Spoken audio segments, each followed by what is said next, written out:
ASMR, aka Jean le Conan, aka Dormir ou Mourir.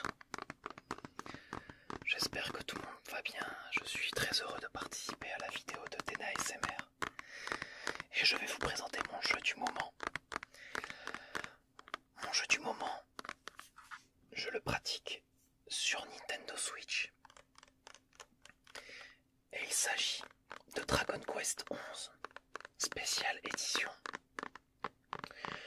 C'est une version définitive du jeu puisqu'elle comporte tous les DLC sortis à ce jour.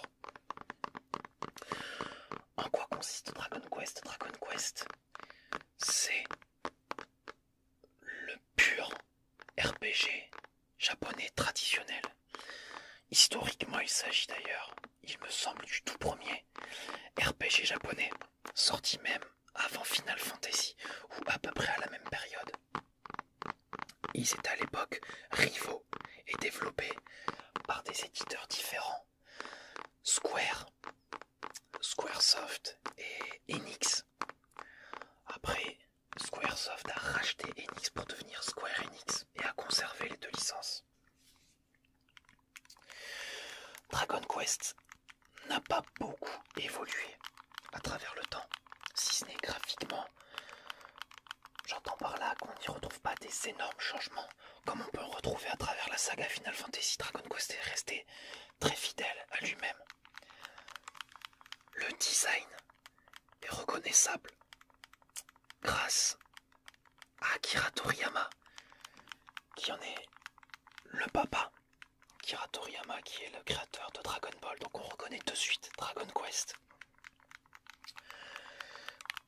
On joue au tour par tour dans la plus pure tradition du RPG. L'univers est toujours le même. Dragon Quest XI ne fait pas vraiment suite aux autres jeux, même si on apprend finalement qu'il est lié de manière lointaine à la première et à la deuxième trilogie.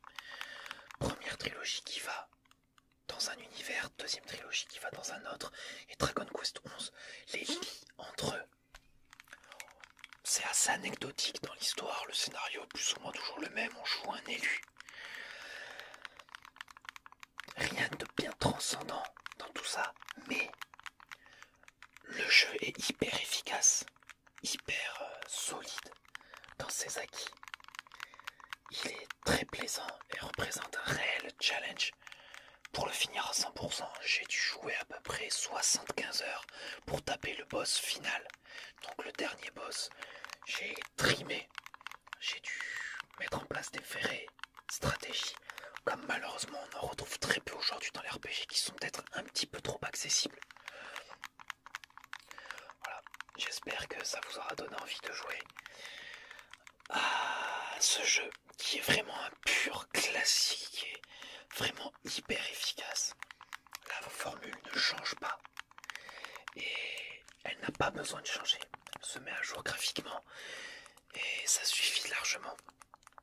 Sur ce, n'oubliez pas de vous abonner à la chaîne de Dena. Merci de m'avoir écouté et on retrouve les autres youtubeurs pour la suite de la vidéo. A plus tard.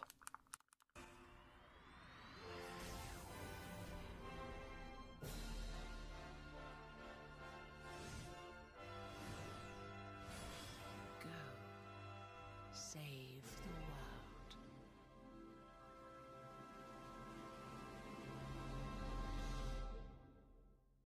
Hey, bonsoir à tous, j'espère que vous allez bien. Alors, moi, mon jeu vidéo dont j'ai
saga des Fallout avec le premier à l'époque de sa sortie, alors que j'étais adolescent. Et j'ai beaucoup joué à l'époque à Fallout 2, dont j'étais très fan. Il y avait une liberté immense dans Fallout 2, que ce soit au niveau des dialogues, de la création de personnages, des quêtes. C'était vraiment incroyable, avec déjà un système de karma. Et ensuite j'ai été un petit peu déçu par Fallout 3, même si ça reste un très bon jeu. Et Fallout New Vegas a pour moi repris ce qui me plaisait le plus dans Fallout 2, notamment le côté un peu très libre, avec beaucoup de quêtes secondaires, avec beaucoup de personnages, et aussi avec beaucoup d'humour. Même si le jeu est post-apocalyptique, donc après la guerre nucléaire, et que l'ambiance est parfois assez glauque, il n'empêche que c'est une licence qui a malgré tout beaucoup d'humour et beaucoup aussi de moments what the fuck qu'on retrouve vraiment dans New Vegas, qui est rempli de surprises et de références aux anciens Fallout. Donc c'est un jeu qui était assez daté graphiquement au moment de sa sortie, puisqu'il suivait le moteur de Fallout 3. Et c'est aussi un jeu qui avait pas mal de bugs, même si une bonne partie des bugs ont été corrigés depuis. Mais j'y ai énormément joué. Je pense que c'est un des rares jeux où j'ai eu toutes les fins et où je prends encore du plaisir à y jouer régulièrement. Donc vraiment c'est trop bien. Alors Fallout New Vegas, qu'est-ce que c'est? C'est un RPG de Bethesda, et je crois qu'il est développé par Obsidian, ce Fallout New Vegas. C'est un RPG donc où on incarne un coursier qui doit livrer donc des paquets. Et en fait, dans l'introduction du jeu, on apprend qu'on a été laissé pour mort suite à une livraison d'un jeton de platine qui va avoir une incidence cruciale plus tard dans le jeu. On se réveille, on ne sait pas vraiment ce qui s'est passé et on va essayer de le découvrir. Et tout ça, c'est un prétexte parce qu'en fait, tout autour de ça gravite énormément de choses, notamment un combat, une guerre entre les légions de César et l'armée de la NCR. Donc c'est vraiment un jeu que je trouve incroyable, qui laisse beaucoup de liberté, beaucoup de rejouabilité, et qui a aussi des DLC que je trouve intéressants. J'ai d'ailleurs fait les 4. Donc les DLC, il y a Dead Money, où en fait on doit braquer entre guillemets un casino d'une ville abandonnée, d'une partie en tout cas abandonnée, remplie de pièges, etc. Donc c'est le DLC que j'aime le moins. On a Honest Earth qui met deux groupes dans un parc naturel, qui met deux groupes en opposition, et on doit aider l'un des groupes qui est entre guillemets un peu plus pacifique. C'est des genres de tribus un peu sauvages. On a aussi Old World Blues qui est mon DLC favori, tout simplement parce qu'il est très drôle. Donc là c'est une équipe de scientifiques robots des restes de l'ancienne humanité qui se retrouve à lutter contre un grand méchant un petit peu foufou dans sa tête. Et là, celui-là, je l'aime beaucoup parce que il y a un côté science-fiction assez dingue et vraiment bourré de références aux vieux films de SF notamment. que ce soit par les monstres, les robots, les références, et les dialogues sont très très très très très drôles. Et le quatrième DLC que j'aime bien aussi, c'est Lonesome Road, qui est beaucoup plus couloir, parce qu'en fait c'est vraiment une grande route qu'on doit traverser, mais qui est assez réussie, où là on va découvrir plus de choses sur l'histoire principale, notamment ce fameux jeton de platine, et un autre coursier qui avant nous a refusé cette course. On va apprendre pourquoi. Et donc voilà, c'est vraiment très très très bien. Donc je ne peux que vous recommander Fallout New Vegas, qui est un jeu fantastique. Si vous ne l'avez jamais fait, franchement c'est trop bien. Donc moi j'ai joué sur PlayStation 3. Je crois qu'il est sorti aussi à l'époque sur Xbox 360. Et vous pouvez aussi le trouver sur PC à un prix misérable, je pense, aujourd'hui. Merci de m'avoir écouté. Au revoir. Je vais vous parler aujourd'hui de Super Smash Bros Ultimate. Alors, pour ceux qui ne connaissent pas Super Smash Bros Ultimate, c'est un jeu qui existe depuis très très très très très longtemps. Je vous mettrai la cinématique qui est juste incroyable sur le côté. Alors, le tout premier jeu est sorti sur Nintendo 64. Alors, je suis un petit peu triste parce que c'est mon tout premier Super Smash, même si c'est une licence qui est ultra connue et ultra populaire. Je connaissais vraiment pas, enfin je connaissais de nom, mais j'y avais jamais vraiment joué. J'y avais joué vite fait sur Wii à l'époque, mais ça s'arrête là. Et pourquoi j'adore ce jeu vraiment, mais vraiment, parce que c'est un jeu où on peut se poser au calme avec des potes. Il faut pas spécialement connaître les touches. Au début on joue un petit peu n'importe comment. Faut savoir qu'on peut jouer jusqu'à 8 joueurs, donc on comprend pas forcément toujours ce qui se passe à l'écran, et c'est pas très très grave au final. J'ai passé des soirées incroyables avec ce jeu, et généralement à chacune à chacune des soirées que je peux faire, on finit toujours plus ou moins par y jouer. Parce que voilà, il suffit pas d'avoir du skill ou un talent particulier comme les autres jeux de combat. On peut très bien y jouer sans connaître vraiment les touches, tellement c'est facile à prendre en main. Alors, ce que j'aime énormément dans ce jeu, c'est la quantité astronomique de personnages. Il y a plus ou moins 80 personnages à l'heure actuelle. Chaque personnage se jouant totalement à sa manière. Alors il n'y a pas que des personnages issus de l'univers de Nintendo, et c'est ça que je trouve incroyable. Je trouve que ce jeu, c'est un petit peu une bibliothèque à lui tout seul. On peut très bien prendre des Pokémon comme des personnages cultes de l'univers de Nintendo, mais on peut jouer avec des personnages d'autres licences qui n'appartiennent même pas à Nintendo. Alors il y a plusieurs façons d'y jouer. Moi personnellement je préfère jouer à la manette. Je trouve que les Joy-Con sont pas spécialement très adaptés. Voilà, mon main étant bien entendu la plante piranha. La plante piranha.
moi, parmi mes jeux favoris, ça serait Fallout 3.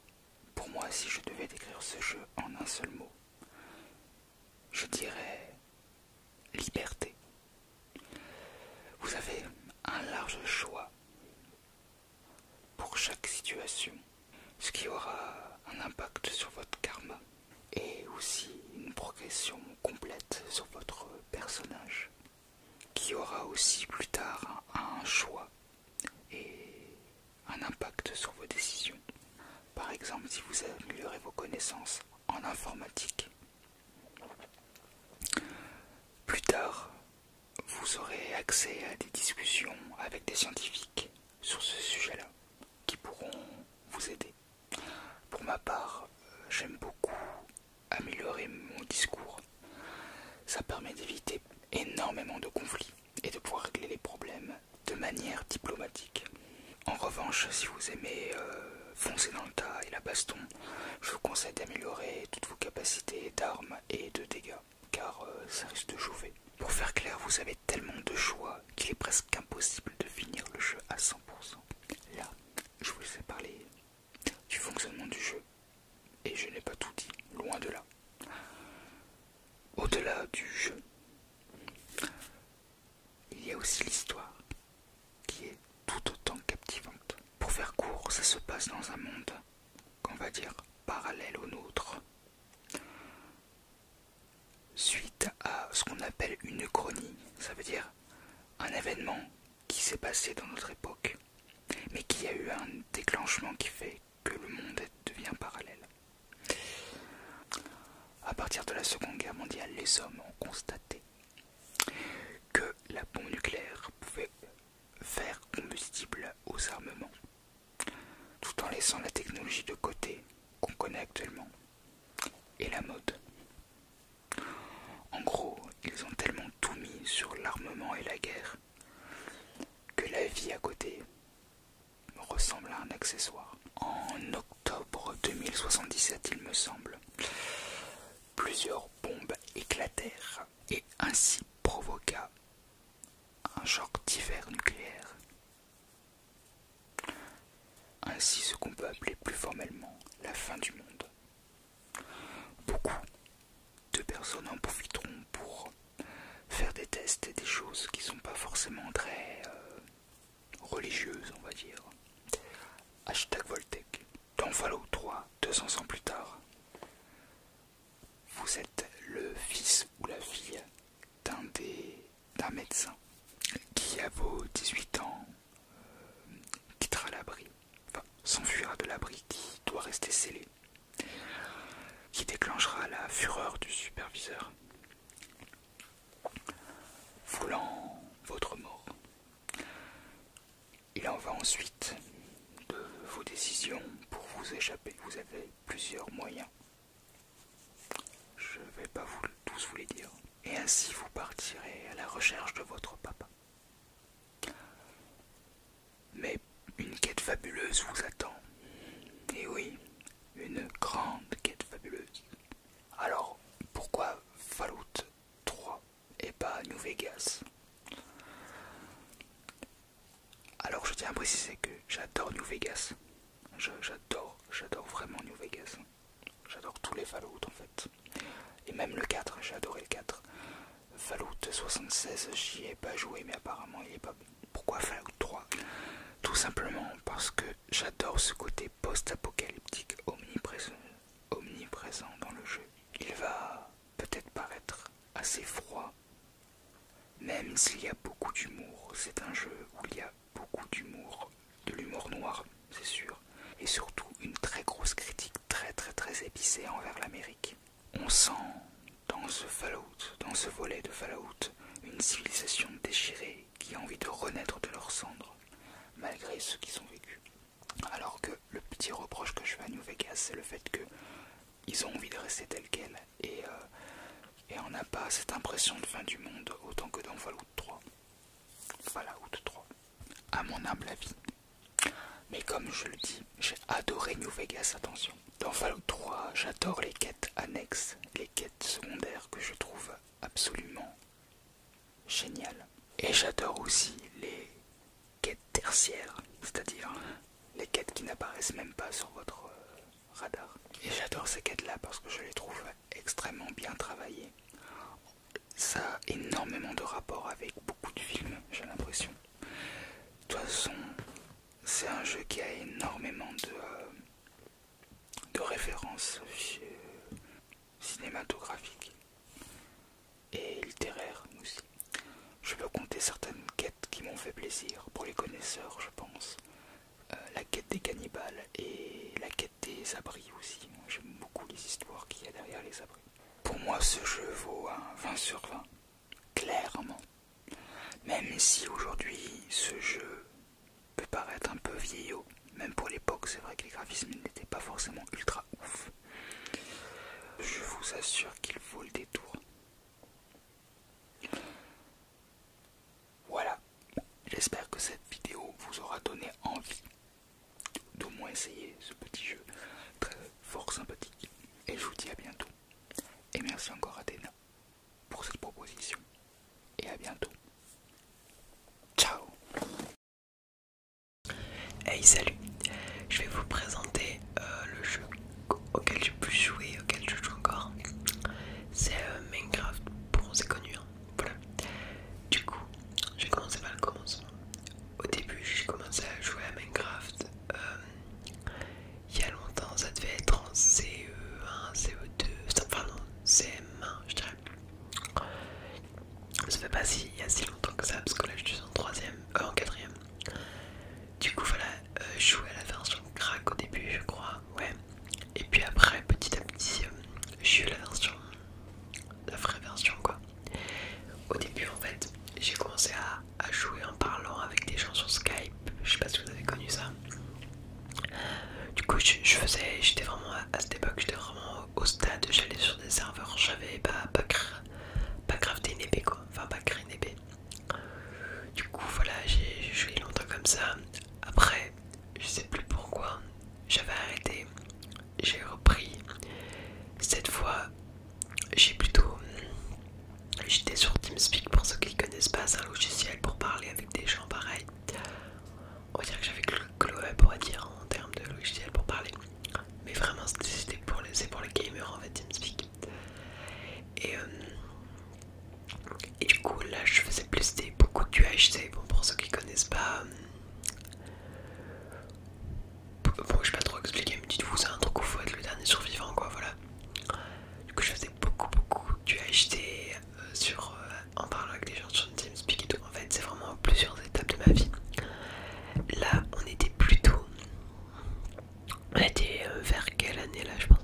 Je pense qu'on devait être en 6ème. Ouais, on devait être en 6ème. Après, j'espère que la vidéo va durer assez longtemps. Après, j'ai fait une petite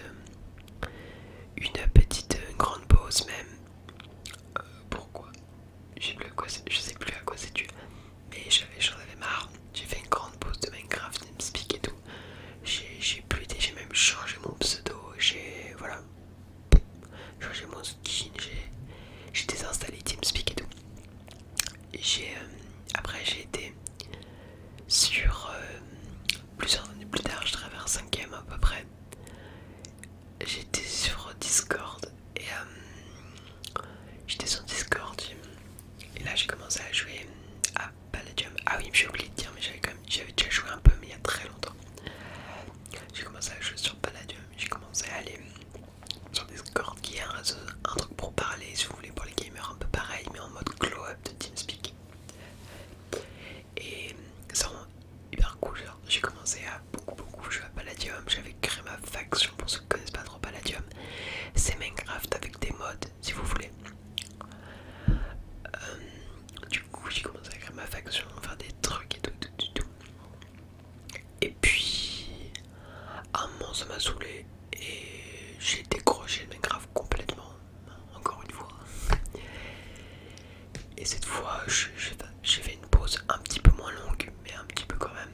Je crois que j'ai repris avec le confinement, j'ai dû reprendre Minecraft en fait.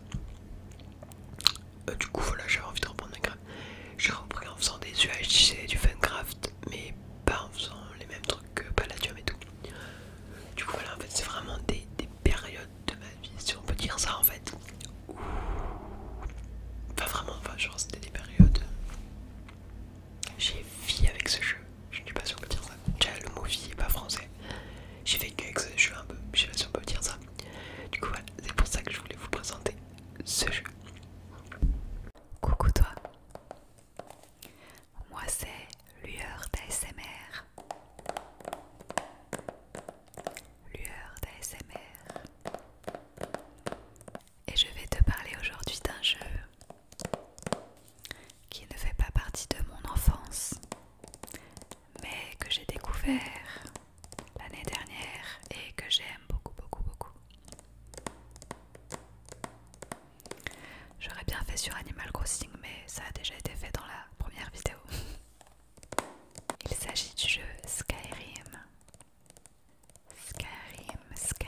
de ce jeu, c'est un peu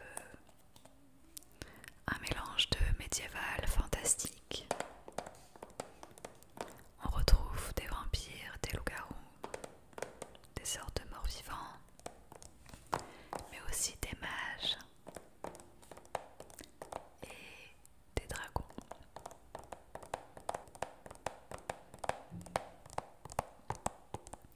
C'est un roleplay d'aventure avec également du combat, et tu peux choisir dans quel domaine tu veux te lancer. Est-ce que tu veux être guerrier? Est-ce que tu veux être mage? Est-ce que tu veux être voleur ou assassin?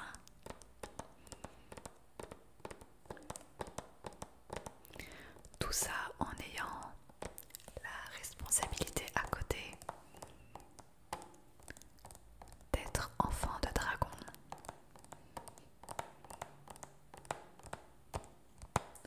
C'est un jeu que moi j'ai sur PlayStation 3, mais tu peux le retrouver sur ordinateur, sur la Switch même il me semble, sûrement sur PlayStation 4. Et c'est un jeu, quand je le commence, j'y passe des heures dessus. Parce qu'il y a plein de missions à faire. Et même une fois que tu as terminé la quête principale, il y a encore plein d'autres choses à découvrir. Du coup, si tu connais ce jeu, tu peux dire ce que tu en penses dans l'espace commentaire. Et si tu ne le connais pas, eh bien je t'invite à le découvrir parce qu'il est vraiment trop génial. Et tu peux déjà aussi aller écouter sur YouTube la chanson Dragonborn, qui est juste magnifique. C'est d'ailleurs l'hymne de mon île Animal Crossing. Donc voilà, j'espère que je t'aurai donné envie d'y jouer. Et je laisse ma place au gamer ASMR suivant. Bonjour tout le monde, j'espère que vous allez bien. Alors moi c'est Mika ASMR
Enfin, ouais, ce sont les jeux que j'ai plus joué sur la Game Boy Color. Après, j'ai eu la Game Boy Advance, malheureusement, je n'ai plus. Et avec les consoles portables, j'ai fini avec la DS. Voilà. Mais malgré que la Advance et la DS soient un peu plus modernes, parce que bon, elles sont sorties beaucoup plus tard, ma Game Boy préférée reste quand même la Game Boy Color. Je sais pas si c'est pour la nostalgie peut-être. À voir, je ne sais pas.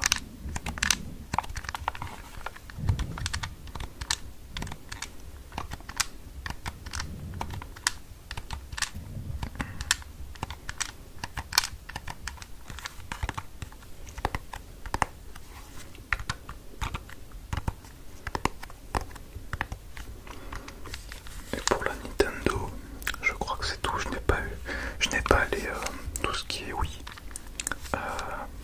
Tout ça, je ne les ai pas. Je suis plus resté sur les Game Boy, sur les consoles, pardon, PlayStation. Tourner cette vidéo était un plaisir pour moi.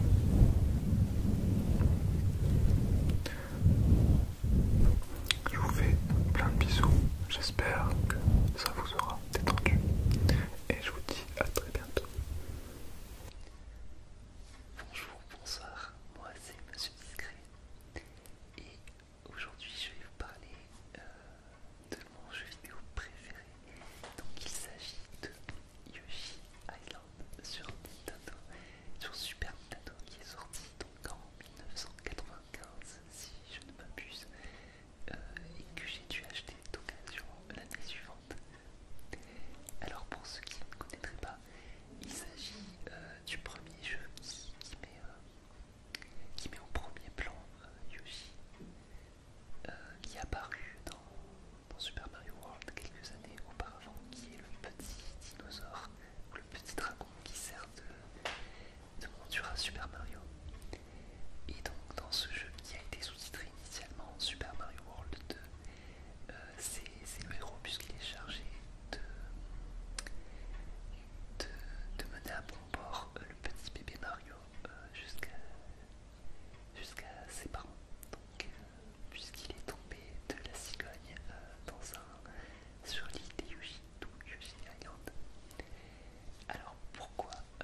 émulateurs sur mon téléphone.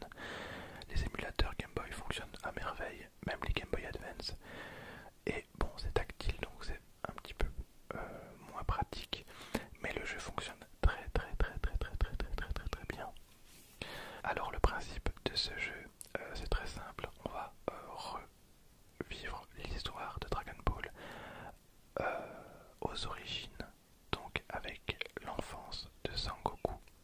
Ça va de l'enfance de Sangoku à son combat avec Piccolo Daimao. Voilà, et entre temps il y a plein de choses qui se passent. On va croiser l'armée du ruban rouge, on va croiser Oolong, on va croiser Tortue Géniale, et c'est vraiment les origines de Dragon Ball, et c'est incroyable. Chaque niveau est très différent, le jeu est vraiment beau, très coloré. Il y a même un système de combat qui était pour l'époque vraiment incroyable, avec je me souviens des combats dans les airs, etc. Et ça fonctionnait incroyablement bien. Alors on avait la possibilité, une fois le jeu terminé, de recommencer la partie, mais cette fois-ci avec Krillin. Et il me semble que on pouvait recommencer donc la partie en mode partie plus ou je ne sais plus exactement, mais on pouvait trouver des objets qui étaient collectés, enfin on pouvait collecter des objets dans chaque niveau, et notamment donc des objets qui pouvaient nous faire débloquer d'autres personnages jouables, et il y avait une infinité de personnages jouables. On pouvait jouer même à un pet robot du ruban rouge, et ça c'était incroyable. On pouvait jouer tellement de personnages qui avaient justement leur propre capacité. Alors forcément ce ne sera pas des personnages comme Vegeta, ce ne sera pas des personnages comme Freezer, mais on aura vraiment ce luxe de pouvoir refaire tout le jeu avec tous les personnages qu'on a croisés tout au long de l'aventure, que ce soit des boss ou que ce soit tout simplement des mobs. Je pense que... ouais, je me rappelle qu'on pouvait même jouer avec un loup, voilà, un loup, les loups qu'on rencontrait au début de l'aventure quand on était dans les bois, etc. Bon, malheureusement c'est vrai que je peux pas vous le montrer moi, donc ça sera forcément des images que j'aurais prises sur internet, mais je trouve ça vraiment trop bien. Les graphismes étaient de grande qualité. Voilà, donc, et voilà, donc de grande qualité. Donc j'espère que vous avez connu ce jeu. Si vous ne l'avez pas connu, sachez qu'il n'est vraiment pas trop tard. Je vous dis, avec un émulateur, c'est vraiment pas compliqué en 2020 de mettre un émulateur sur un téléphone et d'installer un ROM. Il y a vraiment, voilà, en 5 minutes c'est fait. Et ah ouais, les musiques, je vous en ai pas parlé, mais les musiques aussi étaient très bien. Et voilà, donc c'était une présentation peut-être un petit peu plus courte, mais voilà, j'espère qu'elle vous aura convaincu. Merci à tous d'être à chaque fois aussi nombreux dans l'espace des commentaires, c'est très encourageant. Et voilà, donc encore pas mal d'autres épisodes d'ASMR Game sont prévus normalement. Sur ce, moi je vous dis à très bientôt, portez-vous bien et à la prochaine. Salut. Hey, coucou tout le monde. Si vous ne me connaissez pas, moi c'est Lomé de la chaîne Lune Lomé Soleil. Et aujourd'hui, je vais vous présenter un jeu vidéo que j'ai adoré et que j'adore toujours. Donc avant de commencer cette petite présentation, je voulais tout d'abord encore remercier Dena ASMR de m'avoir invité sur ce concept. En fait, j'avais commenté une de ses vidéos, la première il me semble, en lui disant mais c'est un concept de ouf, c'est trop stylé, j'ai trop aimé ces vidéos, et il m'a proposé très gentiment de faire partie du concept, donc ça me fait super plaisir. Si vous connaissez ma chaîne YouTube, vous savez que je prends souvent des notes, et c'est le cas pour cette vidéo. J'ai noté les informations sur le jeu que je vais vous présenter dans un carnet, donc si jamais vous me voyez regarder vers le bas, vous saurez pourquoi. Et alors le jeu que j'ai décidé de vous présenter aujourd'hui, c'est Final Fantasy Chocobo Tales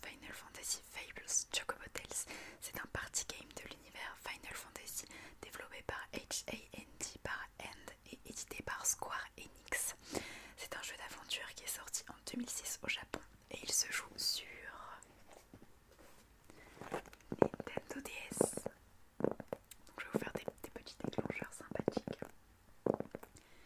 Donc j'ai ce jeu depuis très longtemps et j'ai ma DS depuis que je suis très jeune.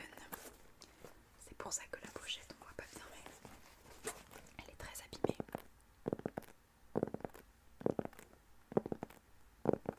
J'espère que ça vous fait du bien. Un peu de tapping. Donc on va continuer parce qu'on n'est pas là pour faire des triggers. Donc Chocobo Tales c'est en fait une sorte de spin-off des jeux Final Fantasy dans lequel vous incarnez un chocobo tout simplement.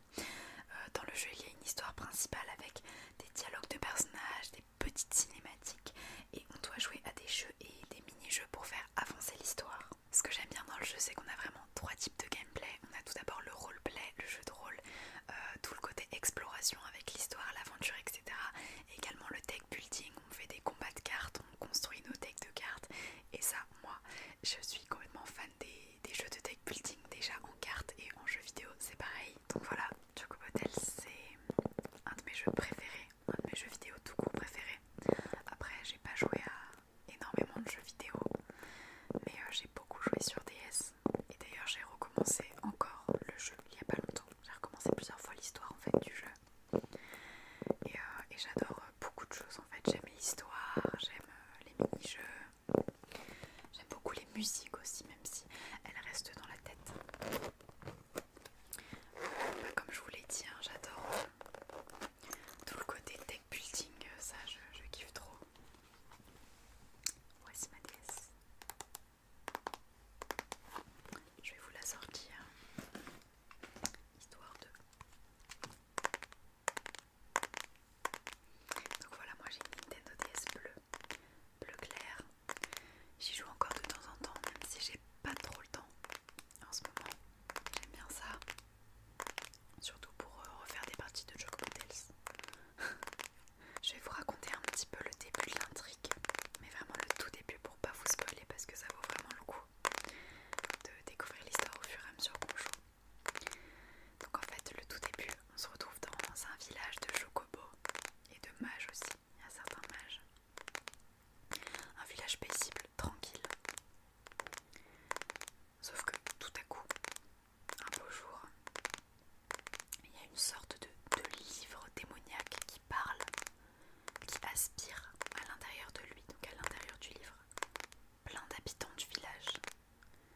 Et en gros, vous, votre mission principale, ce que vous allez devoir faire, entre autres, c'est retrouver tous les habitants du village, tous les habitants qui ont été aspirés par le livre. Et après, il se passe plein de trucs, on découvre plein de trucs sur l'histoire, on comprend de plus en plus de choses sur les personnages, on découvre notre univers où on se trouve, toutes les facettes du village, toutes les facettes des persos. Voilà. Je ne sais que dire de plus, sinon je vais vous spoiler, ce serait bête. Donc je ne suis pas sûre que le jeu soit toujours à la vente, à mon avis vous allez surtout le trouver d'occasion, étant donné que les Nintendo DS, je crois que ça ne se fait plus, ça ne se vend plus, les Nintendo DS Lite. Après peut-être qu'il est sur d'autres consoles, mais en vrai je ne crois pas, je crois que c'est vraiment un jeu qui est sur DS. Après peut-être que je me trompe, mais si jamais ça vous intéresse vraiment, vous pouvez le trouver d'occasion. Et n'hésitez pas à dire dans les commentaires de cette vidéo, de la vidéo de Dena, si jamais vous avez joué à Final Fantasy Chocobo Tales ou si vous jouez au Final Fantasy en général sur Nintendo DS. Ça me ferait plaisir de voir ça. Et voilà, c'est tout pour ma partie de cette vidéo. J'espère que ça vous aura plu et bonne continuation de vidéo. Ciao! Hey, bonsoir à tous, j'espère que tout va bien pour vous. On se retrouve aujourd'hui pour une petite vidéo afin de vous présenter un jeu qui m'a beaucoup marqué étant plus jeune et qui me marque encore beaucoup aujourd'hui. Il s'agit de Super Smash Bros Melee, sorti sur Nintendo GameCube. Il faut savoir d'ailleurs que la GameCube a fêté sa majorité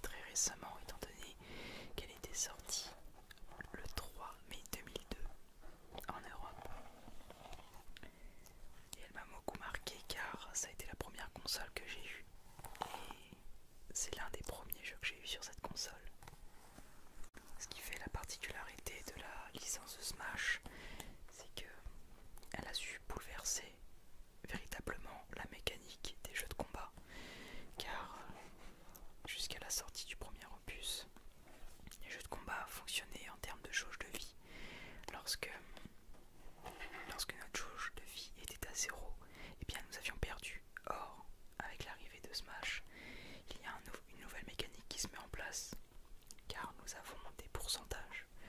Nous commençons la game à 0%, et plus l'adversaire va nous frapper, plus nous allons monter en pourcentage, et plus il sera facile pour lui de nous expulser du cadre de l'écran.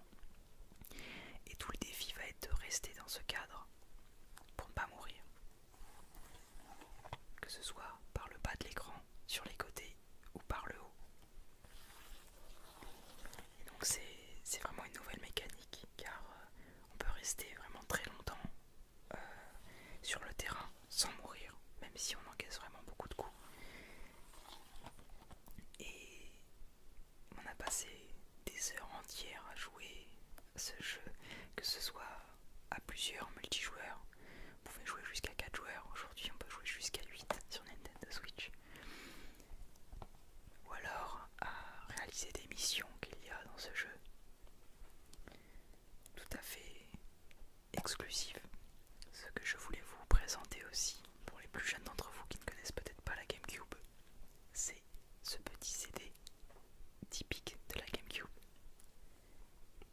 Un petit CD qui évitait tout simplement en partie de graver les fichiers du jeu sur un autre CD, car il est facile, vous le savez, de copier des fichiers sur un autre CD. Or, avec un petit CD comme ça, il est beaucoup plus dur de les graver tout simplement. Ce qui fait également la particularité de ce jeu, c'est que les personnages sont tous très faciles à prendre en main, car il n'y a pas de pattern de coups à apprendre par cœur comme dans d'autres jeux de combat. En effet, il y a des touches assignées pour chaque attaque, ou des touches de saut, etc. Et donc il est facile de prendre en main à peu près tous les persos, de faire le tour de tous les persos pour trouver notre main, c'est-à-dire notre perso favori ou celui qu'on joue le plus, afin de le prendre en main et d'exploiter ses capacités au maximum. C'est un jeu très compétitif si vous rentrez dedans, mais vraiment je peux que vous le conseiller, car ça promet de belles soirées entre amis, etc. De belles heures passées devant l'écran. Voilà, j'espère que ça vous a plu, que ça vous a donné envie de jouer à ce jeu, de découvrir la licence. C'était tout pour moi, c'était Jojo. Jouer à Super Smash Bros. En ce qui me concerne, moi je vais totalement sortir de ce que je vous présente d'habitude et je vais vous parler d'un jeu mobile. Alors c'est un jeu mobile que je suis persuadé vous connaissez. Alors il reste plus ou moins en accord avec l'univers de ma chaîne. D'ailleurs c'est un jeu que vous avez probablement eu sur votre smartphone il y a quelques années. Donc je vais te parler de Pokémon Go. Et pour pas que ce soit trop chiant, je vais te mettre comme d'hab des photos, des images, des vidéos, etc. Alors Pokémon, qu'est-ce que c'est? Alors bien évidemment, je pense que j'ai pas besoin de préciser que c'est un jeu concernant l'univers incroyable des Pokémon. Je pense que c'est un jeu d'exploration, du coup c'est un jeu d'aventure. Le principe, si tu ne le connais pas, c'est d'attraper des Pokémon, mais c'est un jeu qui te pousse à sortir, c'est-à-dire que si tu restes chez toi, sauf exception, ça va être très très compliqué pour toi de progresser dans le jeu, parce que le but est vraiment de découvrir des endroits peut-être insolites que tu ne connais pas. Et voilà, donc il faut se balader dans ton village ou ailleurs pour découvrir peut-être des choses que tu ne connaissais pas du tout. D'ailleurs, pour ma part, j'ai découvert des endroits de mon village que je ne connaissais absolument pas grâce à Pokémon Go. Alors si je t'en parle aujourd'hui, c'est parce que je joue toujours à Pokémon Go. D'ailleurs, je mets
étoiles, forcément cela représente la difficulté du raid. Donc les raids à 1 étoile, vous pouvez les faire tout seul.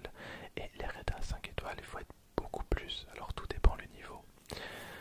Mais quand vous avez un très bon niveau, généralement, bah voilà, à 4, 5, vous pouvez facilement faire des raids légendaires.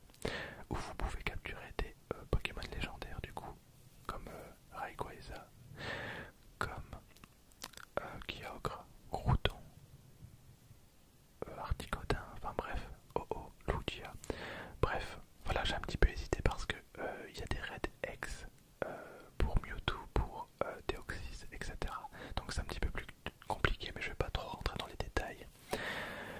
Mais voilà, je trouve que Pokémon Go c'est vraiment pas mal, surtout maintenant que le confinement est terminé. Voilà, alors j'encourage personne à exagérer bien entendu, hein, mais voilà, moi qui habite dans la campagne, moi quand je sors faire un tour, je fais ma petite balade et voilà, donc je joue à Pokémon et voilà, ça m'aide un petit peu à tuer le temps et on se rend pas très compte, hein, parce que voilà, on joue et au final je me rends compte que parfois je rentre chez moi et j'ai fait voilà une quinzaine de kilomètres sans m'en rendre compte et quand il fait vraiment bon, c'est super agréable. Alors on peut jouer tout seul, mais c'est toujours mieux de jouer accompagné, voilà. Alors il y a aussi les shiny qui ont été rajoutés. Donc les shiny, ce sont les Pokémon avec une couleur alternative et c'est évidemment beaucoup plus rare. Il y a aussi voilà, il y a plein de choses qui ont été rajoutées. J'oublie certainement de vous parler de plein de choses, mais voilà. Donc en tout cas, si je peux vous conseiller un jeu, si vous n'avez pas de console mais juste un téléphone, et bien voilà, ça serait Pokémon Go. Il consomme vraiment pas énormément, enfin même pas du tout de batterie. Et niveau 4G, enfin il consomme pas grand chose non plus. Après bon, moi je vous parle en tant que belge, hein, donc je sais qu'en Belgique ils consomment rien du tout. Maintenant je sais pas du tout les forfaits francophones, enfin français. Mais bref, voilà, je trouve qu'il passe vraiment crème. Et un truc aussi que je trouve vraiment bien, c'est que ça réunit pas mal de communautés. Voilà, notamment pour les raids. C'est toujours un plaisir d'aller faire des raids parce que généralement, voilà, on se fait des amis, on se fait des connaissances. C'est con, mais voilà, il y a des personnes que j'aurais certainement jamais rencontrées si j'avais jamais joué à Pokémon Go. Et l'âge est vraiment aléatoire. Et ce que je trouve incroyable, c'est que voilà, la communauté est vraiment vaste. C'est-à-dire que ça m'est déjà arrivé de jouer avec des personnes d'une soixantaine d'années et de jouer avec des enfants de 7-8 ans. Voilà. Et je trouve que c'est toujours cool. Et pour quelqu'un comme moi qui est la collectionniste aiguë, enfin je pense que ça, l'arrière-plan vous annonce un petit peu la couleur. Je trouve ça cool.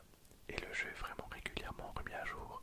Donc à l'heure où je vous parle, on a déjà pas mal de générations. On a Kanto, Johto, ON, Galar, etc. Je dis peut-être une connerie pour Galar, non? On n'a pas encore Galar, sauf quelques Pokémon. Enfin bref, c'est vraiment cool. Je passe des moments incroyables. Et voilà, donc n'hésitez pas à me rajouter. Et voilà, donc sur ce, moi je vous dis à très bientôt. Portez-vous bien. Et à la prochaine. Salut.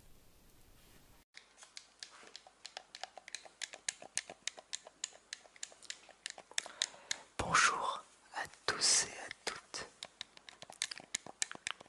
C'est Raymartiste ASMR et je remercie profondément Donna ASMR pour mon invitation pour vous présenter un de mes gros coups de cœur du moment en ce qui s'agit des jeux vidéo.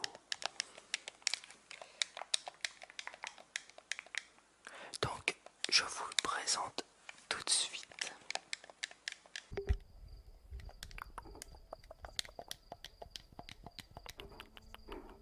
Alors, Outer Wilds,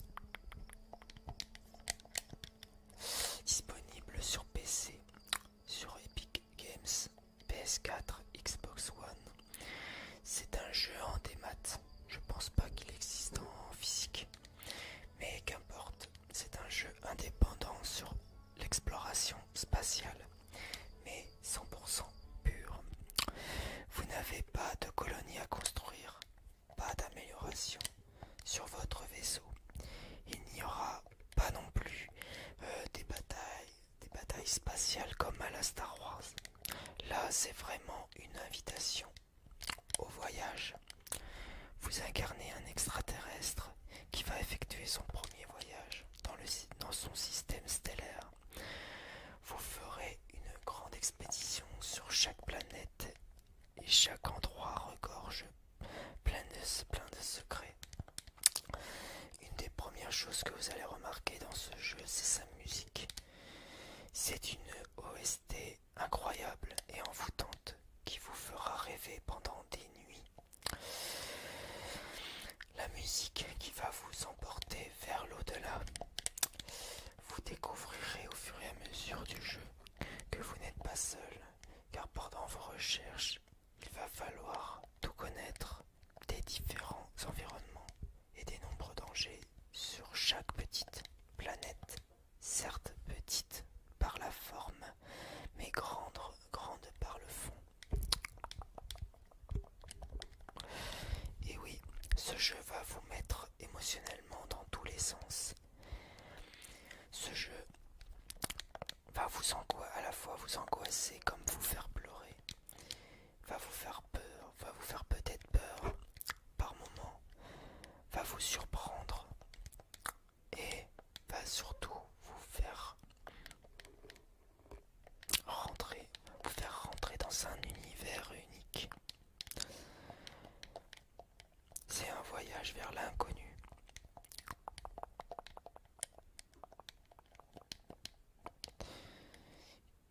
Déjà, graphiquement, il est beau.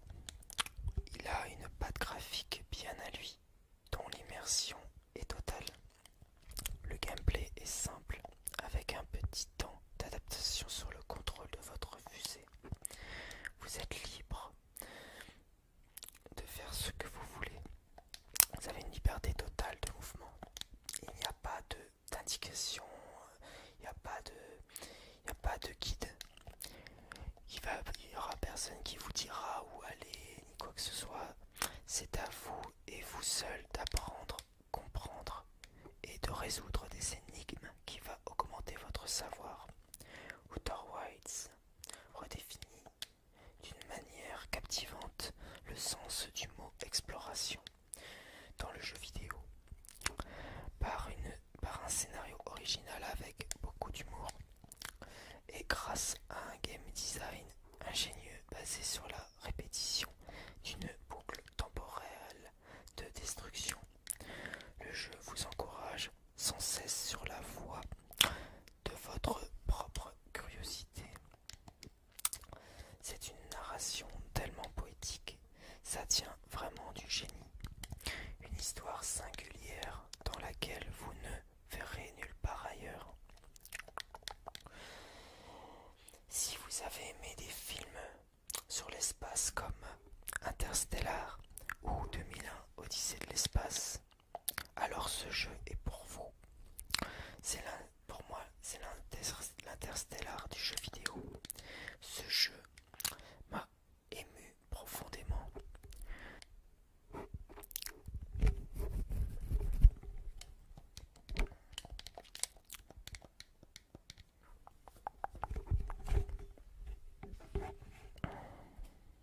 C'est un jeu qui est sorti en 2019, donc l'année dernière, et je pense que ce jeu mérite sa place de meilleur jeu indépendant de l'année 2019. C'est vraiment mon gros coup de cœur pendant le confinement, mais ce jeu m'a procuré un émerveillement total. J'ai rarement eu autant de sensations et de frissons pour un jeu comme ça. C'est une perle rare du jeu vidéo. Franchement, foncez si vous aimez les jeux d'exploration. Le jeu, vraiment, il faut vraiment le détour. Il faut que vous vivez cette expérience. Une expérience unique en son genre. Voilà. Sur ce, je vous dis merci. Voilà, merci à tous et à toutes. Au revoir.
lorsque Dena m'a demandé de choisir un jeu, j'ai eu beaucoup de mal à me décider car il y a une multitude de jeux et parce qu'il y a beaucoup de jeux moi-même que j'adore. Donc ça a été un petit peu compliqué de choisir. Mais j'ai finalement choisi mon âme sœur. Alors le jeu que j'ai décidé de vous présenter, c'est le jeu Little Nightmares. Donc c'est un jeu qui est bon, un petit peu stressant. Je n'irai pas jusqu'à dire que c'est un jeu d'horreur, mais c'est un jeu un petit peu stressant quand même. Donc je ne pense pas que ce soit tellement en adéquation plus que ça avec l'ASMR, mais d'un certain côté si, et je vous l'expliquerai après. Donc Little Nightmares est un jeu sorti tout d'abord sur PC et PS4 si je ne dis pas de bêtises en 2017, et puis il a été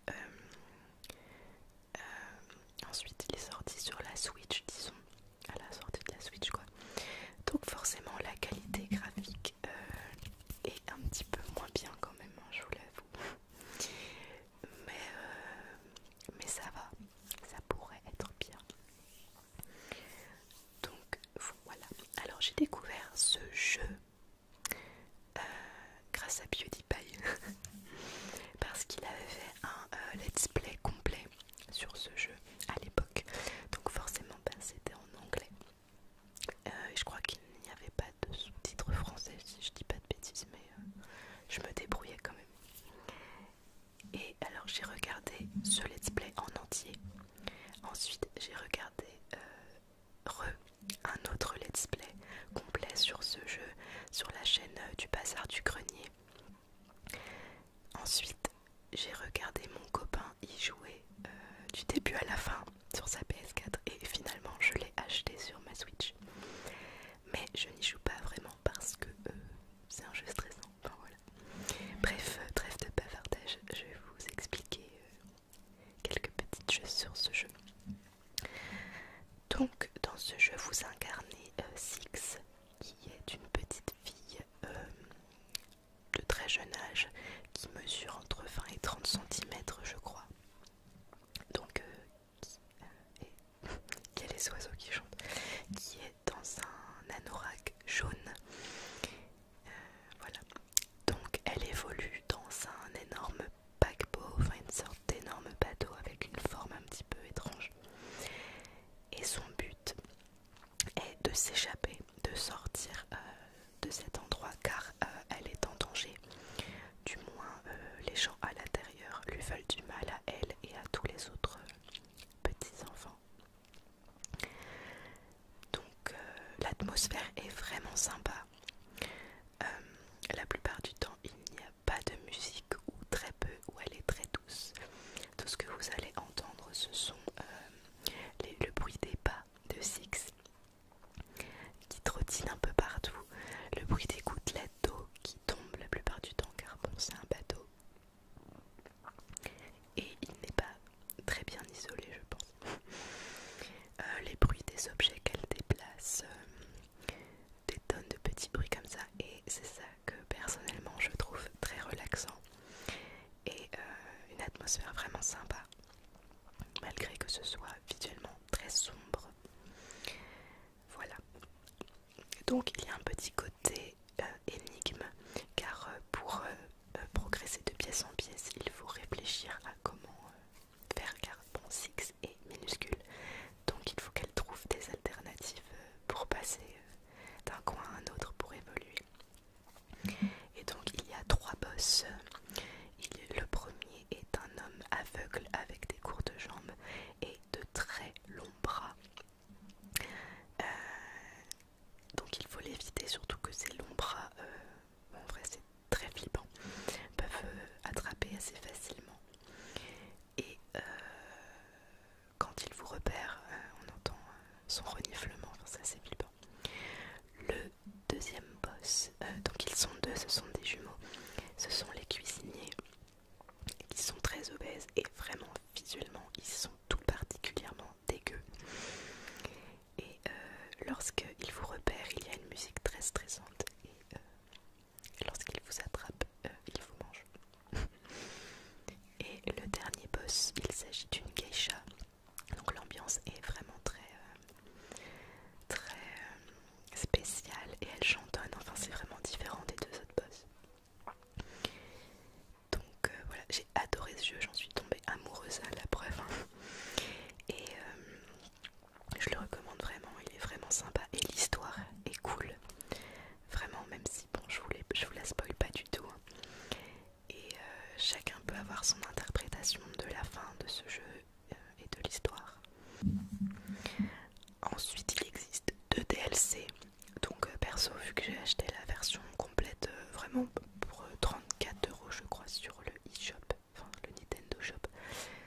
ça ramène un petit peu, alors c'est ma propre interprétation, hein, mais ça ramène un petit peu à nos cauchemars d'enfance, avec nos peurs. Et cet aspect, je le trouve vraiment sympathique et je sais pas, je trouve que ce jeu a une atmosphère vraiment particulière et je le trouve vraiment incroyable. En tout cas, je ne sais pas si j'ai pu bien le présenter et vous l'avoir fait découvrir et peut-être vous avoir donné envie d'y jouer. En tout cas, voilà, j'espère que mon petit passage vous a plu. Donc c'est tout pour moi. Je vous souhaite une bonne continuation à tous et peut-être à bientôt sur ma chaîne. Dena. Coucou, c'est Corbat de la chaîne Corbat ASMR. Je remercie Dena de la chaîne Dena ASMR pour cette super invitation. Je suis content de faire partie de la fameuse Dream Team. Alors aujourd'hui, moi je vais vous présenter un jeu en mode un petit peu vintage, puisqu'il s'agit d'un jeu qui est sorti en 1989 au Japon et qui s'appelle Double Dragon 2. Alors je prends ma petite tablette magique pour qu'on en sache un petit peu plus sur ce jeu. Alors le nom c'est Double Dragon 2 The Revenge. Alors c'est un jeu qui au départ est sorti sur borne d'arcade en 1988 et qui a été adapté après sur la plupart des consoles de jeux de l'époque et les micro-ordinateurs aussi. Alors c'est sur la version NES, évidemment, la version NES. Donc la Nintendo, elle est sortie en France en septembre-octobre 1990. Et donc c'est une particularité parce que du coup le jeu Double Dragon 2 est sorti en France avant Double Dragon 1. Alors je vais pas rester pendant 100 ans à vous expliquer ce jeu, je vais tout de suite vous montrer ce que ça donne. Alors c'est un des premiers jeux qu'on appelle beat'em all. Grosso modo, fracassez-les tous. Vous allez comprendre assez rapidement pourquoi. Alors là je vais jouer sur la console virtuelle de la Switch, donc qui permet de jouer à des jeux de NES, de Nintendo et également de Super Nintendo. Alors c'est parti.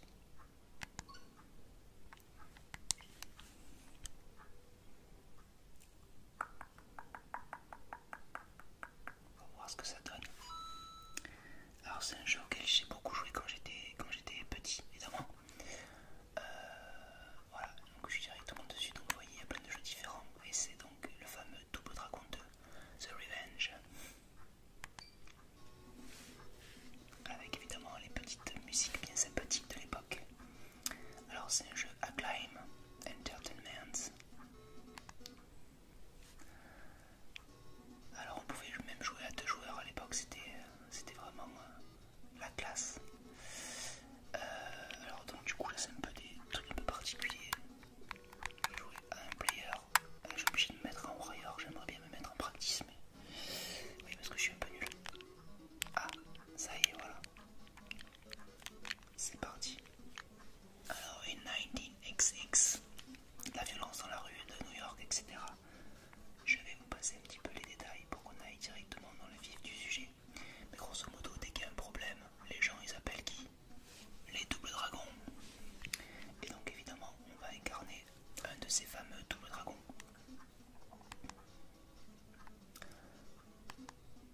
Alors il y a les fameuses forces de l'ombre qui ont attaqué la ville. Vous êtes prêts? C'est parti. Oula, il arrive vite. Oula, je me souviens plus du tout. Alors j'ai un coup de poing là. Et voilà. Par contre je comprends pas pourquoi le coup de pied se fait que dans un sens. Alors que il me semble pas que c'était comme ça. Je me fais laminer. Oh là. Calvaire. Allez, voilà. Donc vous voyez c'était déjà une sorte de... Donc c'est de la 2D évidemment. Mais une 2D avec l'effet de profondeur. Donc c'était vraiment la classe pour l'époque.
moments de, de ma jeunesse. Moi, je suis encore jeune, mais c'est-à-dire de mon adolescence. Voilà, des jeux vraiment qui m'ont marqué. Et notamment, je vais vous dire 3 jeux, voilà, 3-4 jeux vraiment qui m'ont marqué. C'est les jeux où quasiment j'ai le plus joué. D'accord? Si vous ne connaissez pas, ce qui m'étonnerait, bon, je rigole. Donc moi c'est Wallfire ASMR, et puis je fais de la ASMR. Voilà mes amis. Alors je vais vous parler en premier lieu. J'ai un jeu qui me vient à l'esprit comme ça. C'est peut-être le jeu durant mon enfance, enfin durant toute en tout cas ma vie, puisque petit aparté, je ne joue plus tellement aux jeux vidéo maintenant. Voilà, je suis encore jeune, hein, j'ai 20 ans, mais je ne joue plus trop aux jeux vidéo. Voilà, donc j'ai surtout des souvenirs quand j'étais plus jeune et surtout durant mon adolescence. Voilà, maintenant moi je joue plutôt à des jeux comme FIFA, vous voyez, entre potes, mais je joue peu à des jeux où il faut prendre peut-être plus de temps, il faut s'investir un peu plus. Voilà, c'est un peu moins ça pour moi. Mais je joue tout le temps et j'aime toujours les jeux vidéo. Et donc le jeu que je vais commencer, alors ça va être le premier jeu que j'ai envie de vous parler. Ça va être un jeu qui m'a beaucoup marqué durant mon enfance ado, c'est-à-dire quand j'avais à peu près vers 2008, 2009, 2010. Donc à cette époque j'avais quoi, 10 ans, un truc comme ça. Et je pense que vous connaissez tous, c'est World of Warcraft. Alors World of Warcraft, c'est vraiment un jeu, on peut le dire, j'ai vraiment été accro à ce jeu vidéo. C'est même plus qu'un jeu vidéo pour moi, c'est carrément, c'est incroyable, hein. C'est un mode de vie World of Warcraft, je vous le garantis. Sachant que moi j'ai donc un frère jumeau du même âge, et donc vous pensez bien que j'ai joué avec lui. Et d'ailleurs tous les jeux que je vais présenter, c'est des moments qui se sont passés avec mon frère. Et donc c'est pour ça. Et World of Warcraft, je me rappelle qu'en fait on avait 2 bureaux comme ça. On avait 2 bureaux l'un à côté de l'autre. Et un avait un ordinateur, l'autre avait un ordinateur. Et on jouait comme ça. Et on disait, on se retournait, on se disait, ah mais t'as looté ça, mais viens là. C'était énorme. Ça c'était quand j'étais en 6ème. Ça c'était en CM2, 6ème, je me rappelle. Et World of Warcraft, c'est un jeu incroyable, je trouve. Une variété, etc. C'est incroyable, je pense que vous connaissez tous. C'est vraiment énorme. Je me rappelle des donjons, des raids, et voilà, des raids où on pouvait faire. Donc des raids, c'était des sortes de donjons avec plusieurs personnes. Et on pouvait être plus de, je crois, 30 ou 60. C'était énorme. Et je me rappelle très bien. Donc moi j'avais 9-10 ans, j'avais une voix complètement aiguë, vous voyez. Mais moi ça me faisait pas peur. Moi je voulais je voulais je voulais diriger le donjon. Je voulais bien diriger tout ce qui se passait en fait. Et j'aimais bien donc diriger les raids et les donjons. Et donc je me rappelle qu'on avait un Discord. C'était pas Discord à l'époque, c'était TeamSpeak. Voilà, TeamSpeak. Et puis je recrutais les gens comme ça. Mais sauf que les gens ils me prenaient pas au sérieux, puisque j'avais une voix tellement aiguë. Je me disais, alors on va faire attention, alors venez tous. Et que je commençais à m'énerver avec ma voix et tout. Les mecs ils ont dit, putain mais le petit là il me fait chier. Et donc du coup voilà, ça me rajoute des souvenirs. Alors moi je me suis arrêté après The Lich King. J'ai pas continué après. Voilà, j'ai pas continué avec Pandaria, etc. Mais voilà, c'est vraiment ça, c'est je pense mon jeu qui m'a le plus marqué quasiment. Voilà, bon je vais continuer puisque là ça fait déjà 5 minutes, j'ai pas envie que ça fasse super long non plus. Mais alors mon deuxième jeu qui m'a marqué, c'est un jeu qui s'appelle, je pense que tout le monde connaît également, GTA San Andreas. Alors petite aparté, je suis désolé s'il y a un peu de son nuisible derrière, c'est la machine à laver. Voilà. Alors pardon, GTA San Andreas. Alors ça c'est un jeu énorme aussi. Petite anecdote,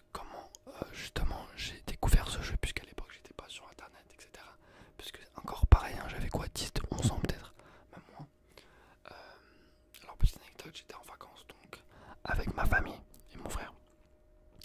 Et à un moment donné, vous voyez, on trouve plus mon frère, on le trouve plus, on cherche et tout, on cherche. 30 minutes, 45 minutes, on commence à s'inquiéter, mais putain, mais c'est bon, il s'est fait kidnapper, il est où? On cherche et tout, on cherche.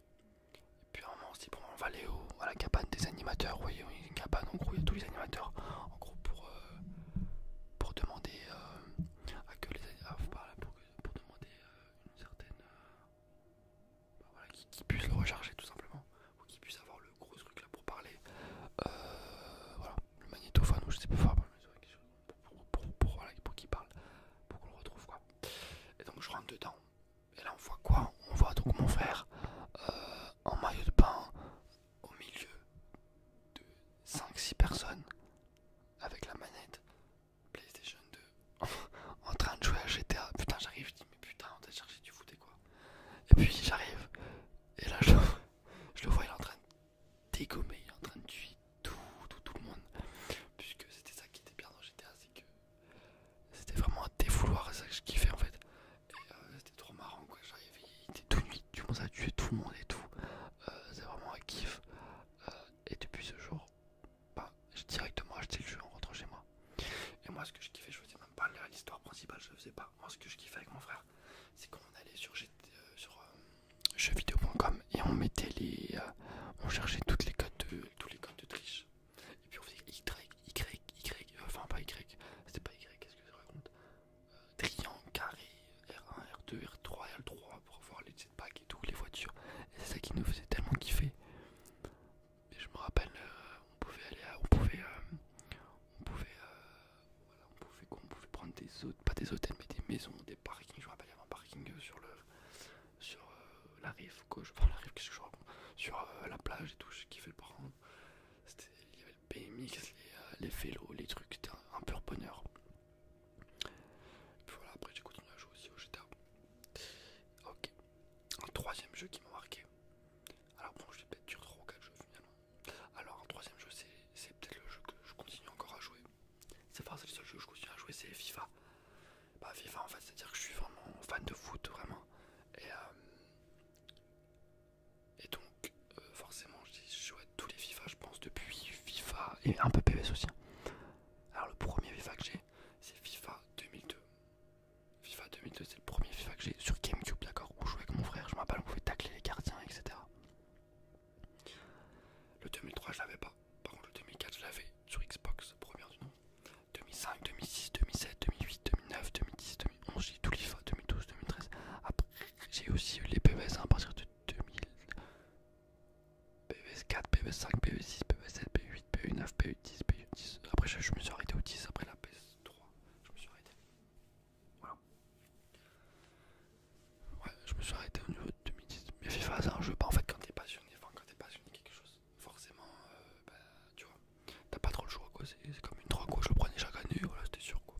Forcément quand t'es fan d'un truc, tu vois, c'est comme après voilà, FIFA, depuis quelques temps il se repose, il se repose sur leur laurier, donc du coup c'est un peu compliqué, mais bon, qu'est-ce que vous voulez. Voilà, après FIFA j'ai pas trop besoin de vous en parler. Moi j'ai kiffé de faire les modes carrière, jouer en ligne, enfin on pouvait pas jouer en ligne à l'époque pardon, mais faire les modes carrière, je me rappelle faire les transferts, mettre des joueurs complètement what the fuck dans mes équipes, jouer avec ma famille, jouer avec mon frère bien sûr, on faisait des Marseille PSG, bon maintenant Marseille PSG ça va être compliqué hein, vu le niveau de l'Olympique de Marseille, mais à l'époque c'était kiff, je me rappelle très bien. Voilà pour FIFA, donc j'avais envie de vous dire un dernier jeu, c'est alors il y a plusieurs jeux mais j'avoue que je sais pas tellement quoi vous dire pour un autre jeu puisque il y a tellement de jeux. Peut-être un League of Legends, j'ai pas mal joué aussi League of Legends, mais bon c'était en 2011. League of Legends c'est un bon jeu si je me rappelle, voilà. C'est les jeux vraiment qui m'ont marqué on va dire durant mon adolescence et puis mon enfance on va dire également, mais j'avais tellement de jeux, tellement de jeux. Je crois qu'en PlayStation 2 j'en avais 4, j'en avais 5 PlayStation 2, je vous jure, c'est la vérité. Pourquoi? Parce que j'allais au puce avec mon père, j'allais au puce et j'ai acheté PS2 grise, PS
me suis quand même renseigné avant, j'étais à voir un petit peu la date de sortie parce que sinon j'aurais absolument pas pu vous sortir cette date là en particulier.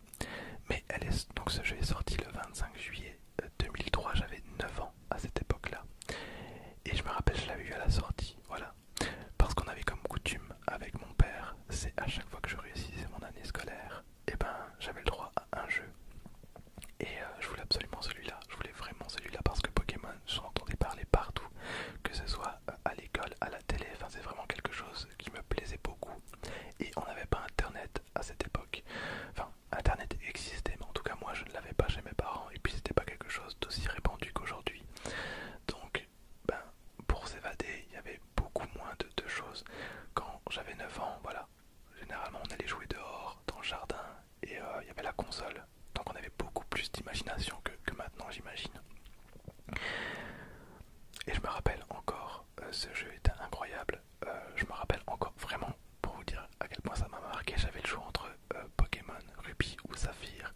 Ma petite sœur a choisi Ruby. Et dans la voiture, j'avais eu ma nouvelle Game Boy, donc c'était la Game Boy Advance, pour faire tourner ce jeu justement. J'étais tout fou. Et je m'amusais à lire le livret, tellement j'étais excité de jouer à ce jeu. Et je me rappelle encore quand on est rentré à la maison, mes parents s'étaient posés devant la télé, moi j'étais dans la cuisine en train de jouer à ce jeu. Je me rappelle encore, j'étais à la route, dans les toutes premières zones. Je sais pas si c'était la route 101 ou 1, je sais plus.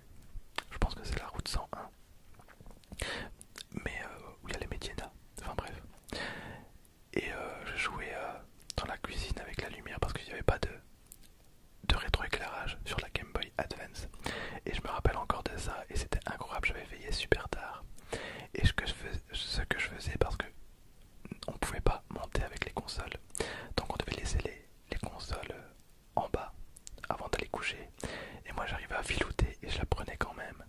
Sauf que comme il n'y avait pas de rétroéclairage et que je pouvais pas allumer la lumière de ma chambre, parce que sinon c'était trop grillé, je jouais avec la lumière du lampadaire qui était devant la maison. C'était vraiment incroyable. Je me souviens encore, il était quoi, facilement 23h, minuit, même plus, je sais plus, peut-être 2h du mat au final, je me rappelle plus exactement. Mais je sais qu'il était très tard, j'avais cours le lendemain et que j'arrivais pas à décrocher. Et je me souviens encore de ce moment. J'étais à Poivre-Sel, donc pour ceux qui connaissent le jeu, à Poivre-Sel, et je suis arrivé sur la plage et je me disais, oh il faut que j'aille dormir. Et puis j'arrive à Poivre-Sel et il y avait une toute nouvelle zone que je pouvais découvrir parce que quand tu arrives à Poivre-Sel, c'est une grande zone quand même, où il y a un petit marché, où il y a pas mal de petits